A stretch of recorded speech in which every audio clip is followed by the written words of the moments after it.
Уважаемые друзья, будущее нашего суверенного государства в руках конкурентоспособных молодых людей, как вы.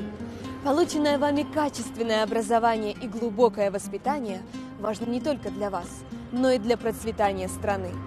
Для этого наша молодежь должна обладать такими качествами, как честность и чистота, рассудительность, ответственность, а также ум.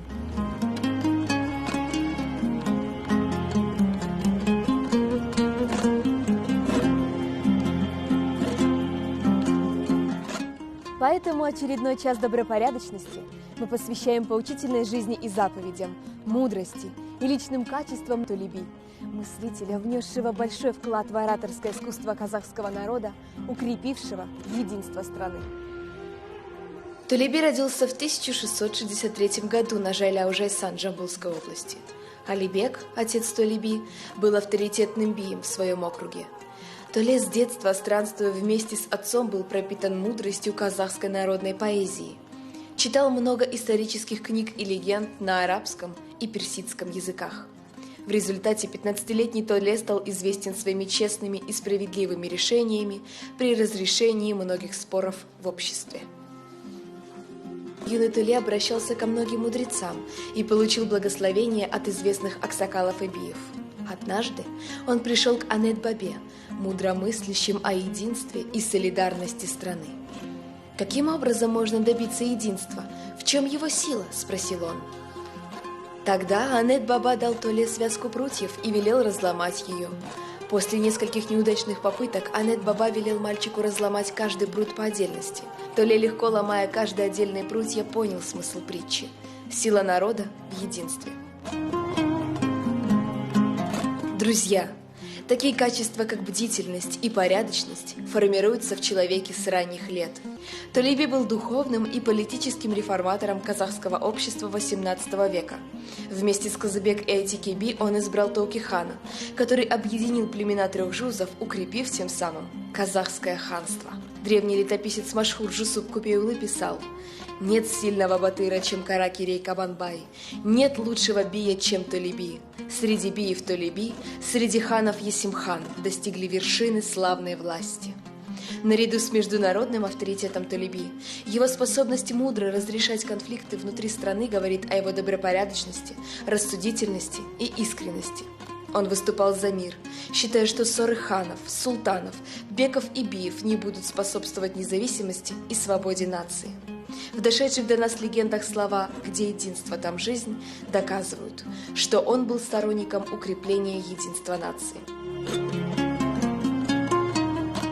Знаменитый Толеби обладал множеством личных качеств, которые помогли ему достичь столь высокого исторического уровня.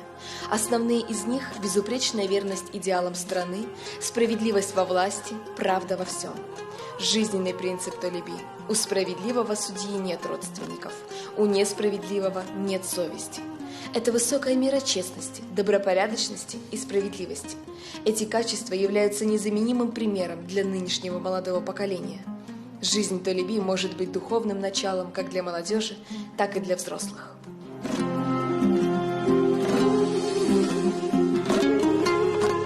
Если перед тобой нескончаемый спор, защищай, говоря о справедливости. Для Толеби высшей ценностью и жизненным принципом являлась справедливость. В следующем размышлении мудрый би затрагивает удивительно глубокие мысли о том, что значит быть духовно и интеллектуально зрелым человеком. Такое поколение не должно душить честность, а поддерживать ее, самоотверженно служить народу, следовать примеру искусства, совершенствовать мышление, вести путь с умом к процветанию и не стремиться к величию. Поэтому каждое слово Толеби – золотой кладезь нравственности, имеющий большую воспитательную ценность.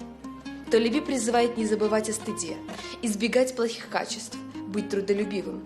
Главный враг для молодого человека – лень, средний – сон, а наименьший – непослушание. Дорогие друзья, главная заповедь – быть честным человеком, который знает прошлое, понимает настоящее и с уверенностью смотрит в будущее. Только сознательная молодежь, искренне любящая свою родину, уважающая историю нации, умеющая ценить честность, мудрость и порядочность своих славных предков, достойна держать бразды правления суверенной страны. Светлое будущее в ваших руках. Самое драгоценное сокровище – мудрость. Ваш защитник – терпение, а наставник – справедливость. Его мудрые слова, гуманность, широта души, духовность, патриотический дух, сохранение единства нашей великой страны шагнуло в идею Менгеле Кьель. Пусть будет сильна наша независимость, а потомки с честью идут в светском обществе. Уважаемые друзья, необходимо всегда помнить заповеди предков. Основа добропорядочности – справедливость и честность. Только следуя этим принципам, вас ждет успех, уважение и благополучие. На этом наш час добропорядочности подошел к концу. Будьте здоровы!